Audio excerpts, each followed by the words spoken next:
Now is Tom Fitton, the president of Judicial Watch. Tom, great to see you. Thank you for being here. The question is whether DOJ is trying to suspend habeas corpus. Is that true? Well, it's not clear because a series of tweets is not an explanation about massive legislative change.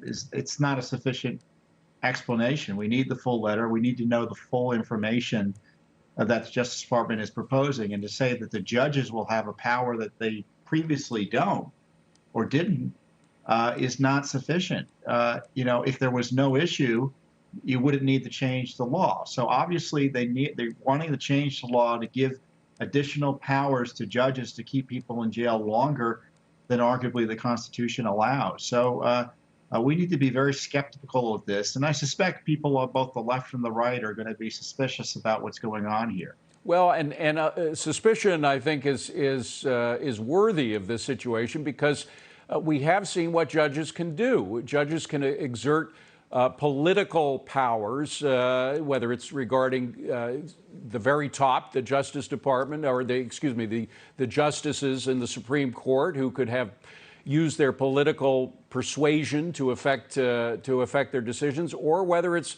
the FISA court, as we saw approved just willy-nilly 99.9% of all the requests that came their way.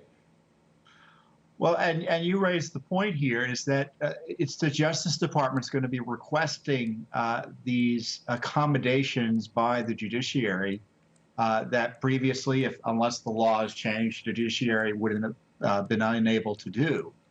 So this is really the Justice Department being able to hold people over longer than the law would currently allow for. And, as you point out, David, I just don't trust the Justice Department anymore on matters of the civil liberties of Americans. They've abused the president's civil liberties, all sorts of other Americans associated with the Trump team. They've been highly politicized at picking and choosing who they're prosecuting.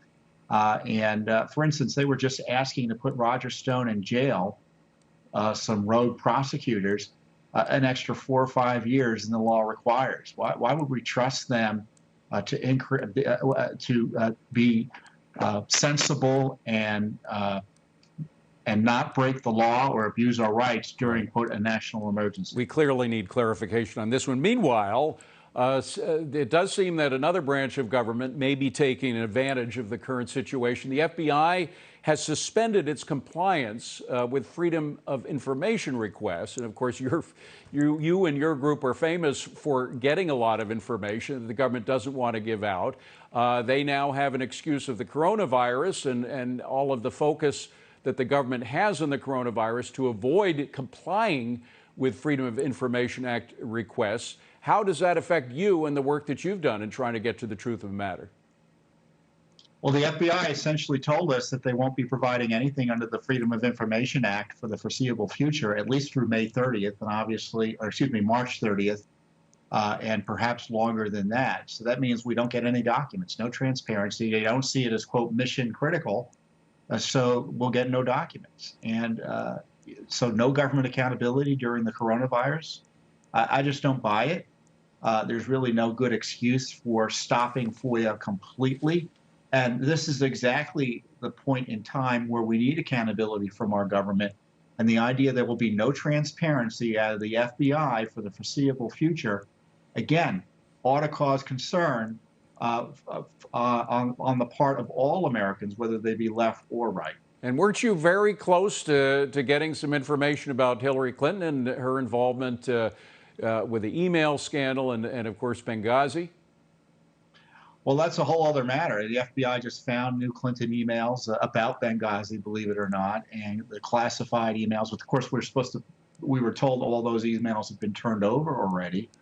But there are other documents, the deep text messages, page struck, Bruce Orr documents, you name it. A whole host of documents are covered by this FBI shutdown. Yeah. And, I'm not sure what the other agencies are doing. I suspect they'll follow suit. And finally, Adam Schiff, he probably is also happy that the news cycle is kind of skipping an investigation into his workings, and particularly his spying when conducting the Russiagate investigation, when he actually went into the phone records of fellow Congress people and journalists. Yeah, he targeted the phone records of Rudy Giuliani specifically, and then published the phone records of others like Giuliani, Devin Nunes, John Solomon, other Jay Sekulow. So we sued for under the law for access to those subpoenas, and he's come back. Nancy Pelosi, House counsel lawyers, they came back. The coronavirus didn't stop them from rushing to court to try to stop us from getting those records. Interesting. And they're taking the position, when you look at this document, that they have the right to ask for our phone records, spy on any American listening here with virtually zero accountability. They can subpoena anyone's phone records under their theory of law. We're worried about FISA and the FBI and the CIA and NSA. We got to worry about the Kugabal in the House spying on us and obtaining secretly and then publishing our phone records. Tom Fitton, we thank goodness that Judicial Watch is around to do the work that members of Congress clearly are not doing right now. Tom Fitton, great to see you. Thank you very much.